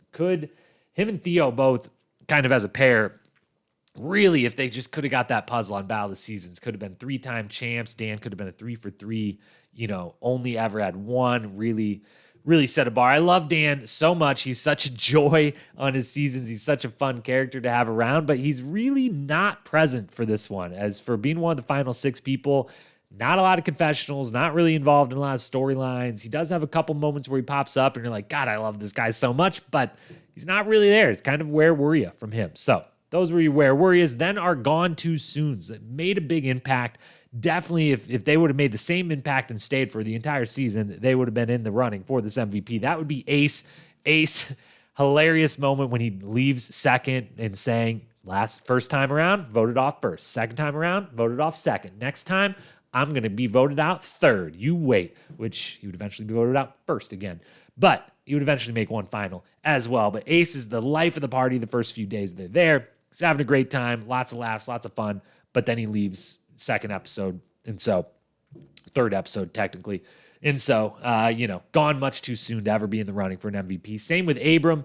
Abram performs great. The first daily challenge, which I classify as an individual daily challenge, not a team one. Abram is one of the 2 people that wins that individual one. So he's performing really well at times. He's got the relationship with Coral. He's got some confessionals, the whole thing. But then he goes home, episode 4. So, gone way too soon to ever get any votes for the MVP. Same with Rachel Robinson. This is not her coming out party on the challenge. She's impact player every season she's been on. This is now her 3rd, but it's the first one where she was definitely in the running for MVP consideration right up until she goes home pretty early in episode 7, so much too soon to get some real nominees. So Ace, Abram, Rachel, the gone too soons, the could have definitely were in the running in the few short episodes they were there, but eliminated too soon to come anywhere near making the final 5. Our ballot of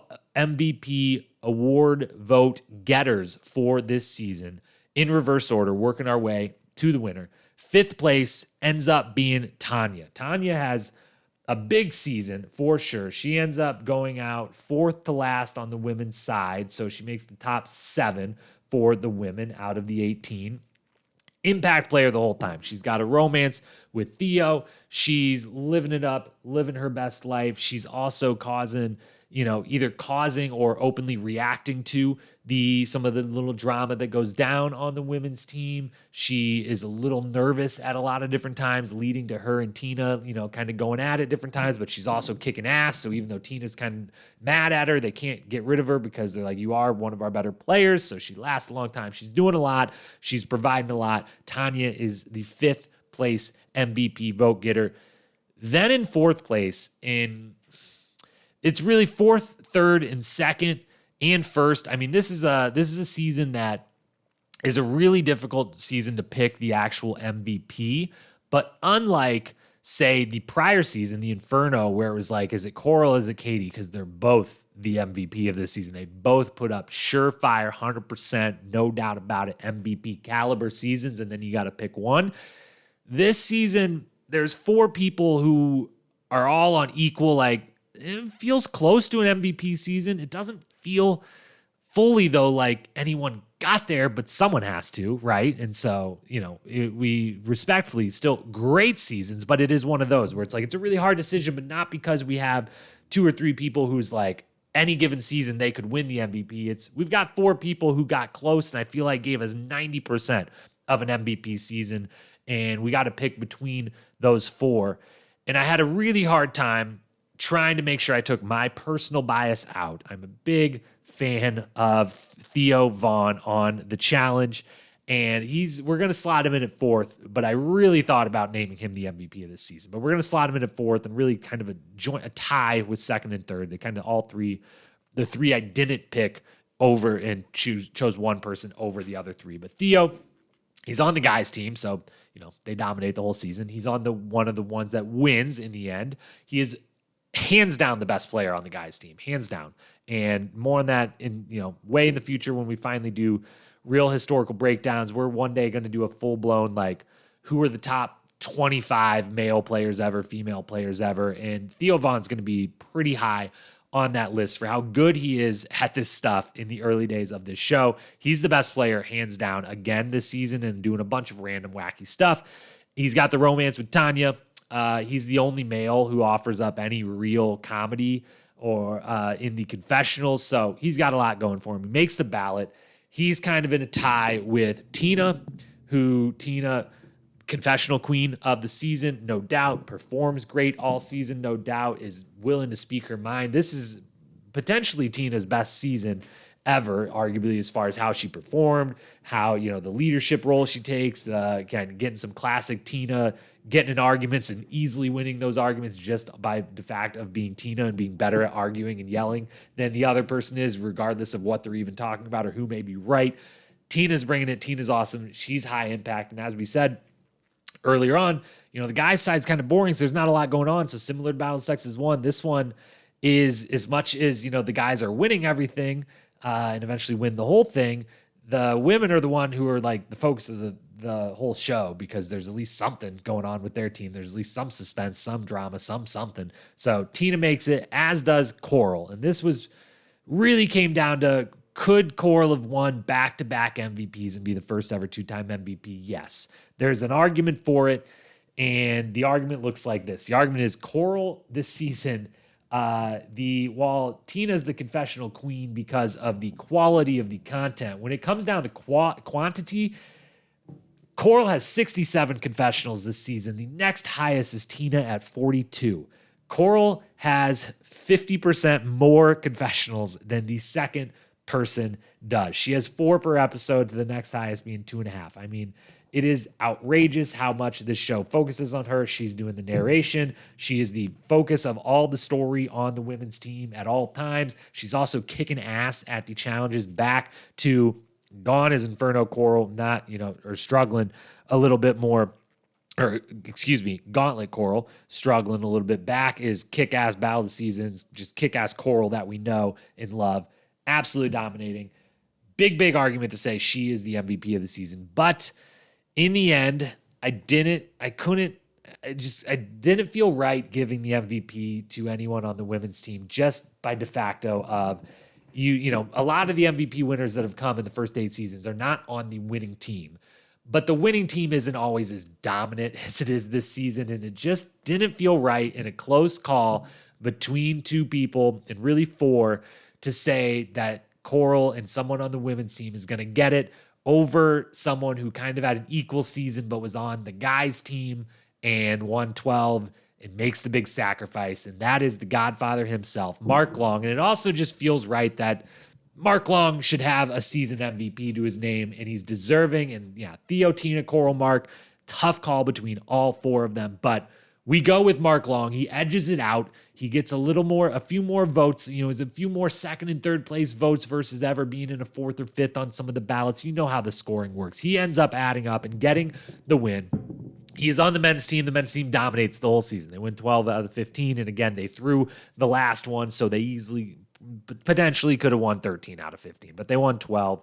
He is the leader of that team. While he doesn't end up there at the end to get the final win, he is the de facto leader of the team, no doubt about it. The team doesn't operate the way that it does without Mark and Eric setting the tone from minute 1, being the God. He wasn't known as the Godfather then, but he was looked to as you guys were the day one. You are the OGs. If anyone's going to listen, we're going to listen to anyone. It's going to be you, because you also happen to be great guys and really nice and really awesome, and we like hanging out with you, and you're good at this.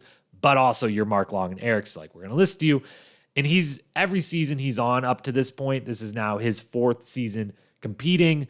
Add in a 5th because he hosted one with Eric Battle of the Seasons, and he's the leader of the whole cast every season.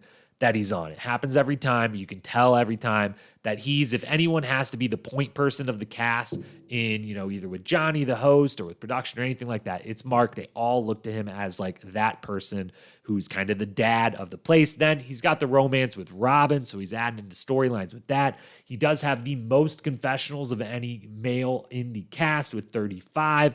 He makes the big sacrifice at the end, has the moment of the season, has this unbelievably great guy moment. All of that wrapped up, the Godfather has to take home the award. So he's already got it nowadays, got his crown, but now we're handing him an award as well. He deserves many more awards in the future. This guy, someone, please, the Challenge has never gotten any award recognition at the Emmys for anything. It's always just Survivor, Big Brother, or whatever. All-Stars. Is there a producer of the year? Can he not have gotten some Emmy award for that? So here's to hoping he gets more hardware in the future, some real legitimate stuff. But for the time being, we'll hold him over by saying Mark Long, The Godfather, MVP Season 9, Battle of the Sexes 2. MVP has been handed out, which leads us to our final topic of discussion. We must grade the season. We must put it in the pantheon. We must, put it up on the wall for all of history to bear witness and to eventually place it in the order that it will be in the greatest seasons of all time. How does every season stack up versus each other? It's got to have a grade. So, as a grade and a way of somewhat recapping parts of the season here and everything we've talked about on this lengthy podcast today, let's go through it. As always, 4 subcategories that, while they don't add up an exact average, help give us work our way to our overall grade for the season. Those 4 subcategories are the female cast, the male cast, the sport grade, and the show grade, the 2 pillars of the show and the 2 pillars of the cast, the 2 halves of the cast.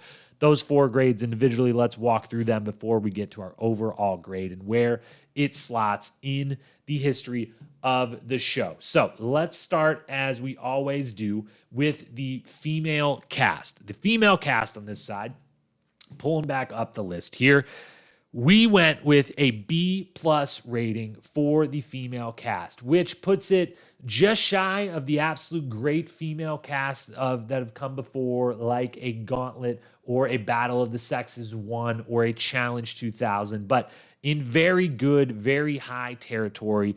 Of that female cast, the real thing that holds us out of the A category, because just on face value, if we didn't know how many episodes each of these people were in or anything, this cast could definitely get a higher rating. And you're going to notice some symmetry between the female cast and the male cast breakdown, but one is a little higher than the other, and it's because of who went home when. Because on the female cast, we had our heavy hitters of Coral, Tina, Ruthie, Robin, and Tanya, all heavy hitters in the Challenge world, all made it long, if not to the end of this season. Those are big names. That's a lot of star power. You then also have the heavy hitters that were just gone early on the season. Veronica, Anissa, Katie, Rachel.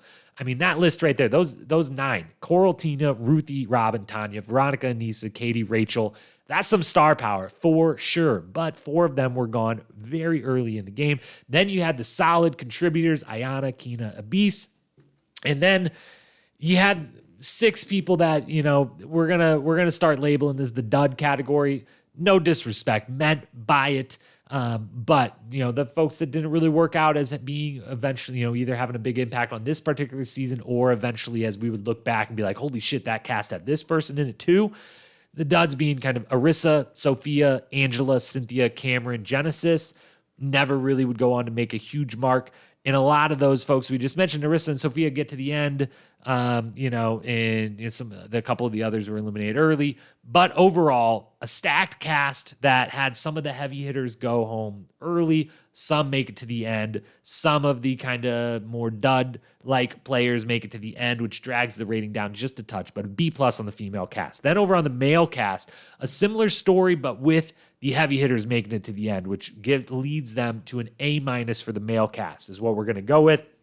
You had Eric, Theo, Mark, Dan, Brad, and Shane, not only 6 heavy hitter all-star legends of the game, that was the final 6 people that were left for that team, so we got as much of them as we could. Then you had the heavy hitters that were gone a little early. You had Mike, you had Abram, you had Derek, you have Adam King.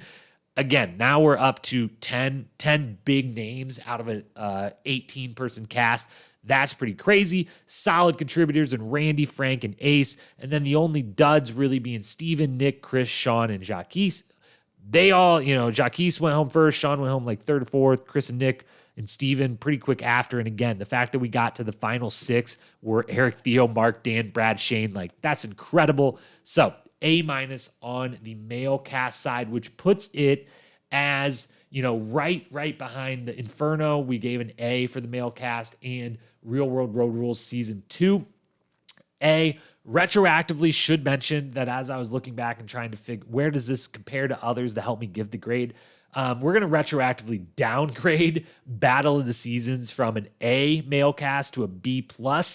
I think we got a little excited that season and how many people there were. We went from 13 to 32, and so it felt like, hey, look how many big-time names we have because there's so many people here. And now that we've done a few more seasons with a similar amount of people showing up, we're realizing that we may have given that one much too high of a grade. So retroactive downgrade Battle of the Seasons A to B+ on the male cast side, just keeping us honest here. Then on the sport grade side, had to go with a C+. Again, no eliminations, so that, lowers it a little bit. There was a handful of really cool daily challenges. I liked the daily challenges overall, but it wasn't competitive. And so, and there was not a lot of suspense in a lot of those, and it became kind of this a little bit monotonous, repetitive thing. And there wasn't even like the drama of I'm glad the guys weren't douchebags in victory. They were, very kind in victory and whatnot, but at least that would have been dramatic, and it would have been something maybe of more interesting television and whatnot. And so C+ is as high as we could go for a season with no eliminations and some cool dailies, but no real competition to speak of. So C+ there. And then the show grade as well as C+. All the makings were there. It just doesn't fully happen. It's, you got all the ingredients to cook a great loaf of bread, but you just something here, there, little things, marginal things you don't realize are going wrong until that bread comes out of the oven and it ain't good looking bread. You don't want to eat it. The guys being so congenial is, again, it's awesome. I'm literally proud of this cast of Ben. I'm proud of the whole cast on this season, but proud of the male cast for how they went about this season, how cool it seemed, how good of an atmosphere it was, and everything else. But the no drama means, we get some nice heartwarming, nice moments, which I do really enjoy. But it also means that it kind of gets a little boring at times, and it kind of gets to be where do we have any storylines for this episode? The guys won the daily challenge again. Okay. But it wasn't dramatic. No one acted out anything. No one did anything crazy cool. And so that when guys aren't really doing anything, everyone knows who's going home when, it just kind of adds to it at times, just kind of dragging or being a little more boring. And then, the most memorable moment is either Steven's slap or Mark's sacrifice, which are big-ish moments. And I love Mark's sacrifice. Is the reason he gave him the award for the iconic moment of the season. But we're coming off the Inferno, which has, we said 2 for sure, true top of mind, iconic, these are battling out for some of the most memorable moments in challenge history, plus 2 others that even probably get into that bracket. Now this season, it feels like a letdown. So all of that adds up to a C+ for the show grade. All of those together, B+ female cast, A- male cast, C+, show grade, and sport grade, leads us to an overall grade for this season of a C+, which is still on the positive side of the equation, and should be said, is better than Battle of the Sexes 1. The sequel was better than the original, but that's because the original is currently the lowest rated season of all time at this point, 9 seasons in, at a C-, for a lot of different reasons that we talked about. You can go back and listen to that podcast if you so want to and desire. But it does mean Battle of the Sexes for sure, 1 and 2, as a franchise combined, as, a sequel, trilogy, whatever, as, one of the ones that they redid multiple times over. It's the worst franchise of the different ones, Fresh Meat's better, Duel's better, Inferno's better, Gauntlet's better, Rivals is better, X's is better. All the other ones they did multiple times end up being a lot better, but they figured a lot of things out on this season. And the other thing about saying this season is a C+, which slots it in above Battle of the Sexes 1 and in a tie then with Extreme Challenge Season 4 and All-Stars Season 1. So, in a group tie there for, at the bottoms of the rankings of these 9. But it's a low variance C+, which means meaning that almost every episode is enjoyable of this season. It doesn't have the like complete bombs, the bad episodes, the bad parts, the ugly moments where you're like, oh, like I don't even want to rewatch that episode because like that happened and it was gross and I don't like it. I don't like thinking about it, whatever. It has none of that. It just doesn't have the great moments, the pops, the really amazing stuff. And so every episode is kind of like that, like C+, B-, like, yeah, it was good. I had a good time. I always want to continue rewatching. I'm enjoying this, and I think it might be a little different men versus women watching this season, interestingly enough, I personally definitely had those feelings of like, it would be so much fun to be on this guy's team, of like how fun of an atmosphere it is being in that house. Like they seem to just be having such a great time and making such real meaningful relationships and friendships. It's so cool. So maybe that even adds into like, I was always just content, but it's a C+, and that's what it's got to be. I will say, final remark on it, this cast in another format, I think could have produced a truly awesome season, because again, the cast ratings were high for a reason. There's a lot of great people especially when compared to, Battle of the Sexes 1, when they had 36 people as well. Those cast ratings, I guess, similar, A- and B, compared to B+ and A- here. But a lot of people going home early. Same thing, on a Battle of the Seasons, maybe a comparably stacked cast, but a lot of people go home early.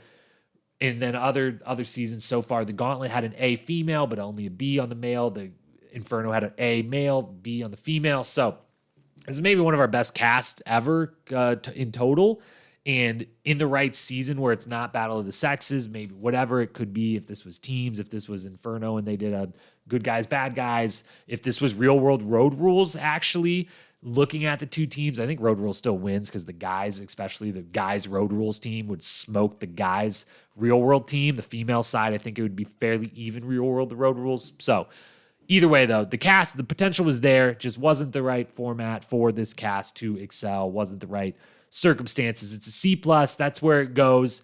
For now, all of these grades are, they're final, but they're not, One day I might, as we just did, retroactively change one particular grade for a past season. We'll get better. We'll learn what the grading rubric really is. And when all's said and done and every season has been given a grade, we will put them in a ranked order. We'll do a whole podcast about it, probably maybe 2. Who knows? Maybe some videos, whatnot. We will go back and maybe make sure everything was spot on right and ink that over in pen. But that is where this season goes. And that is where the end of the line for this podcast is. We have talked at length about everything Battle of the Sexes 2. It has been a great time. I thank you so much for being here and enjoying it all with me. With that, we will be moving into a new phase, a very exciting phase of the Rewatch series, which is the phase where the seasons are on Paramount Plus, and you can watch along with me without trying to find anything on any sketchy websites or any links somewhere out on Reddit or anything like that. Starting next season that we cover will be season 10, The Inferno 2, which is available on Paramount Plus.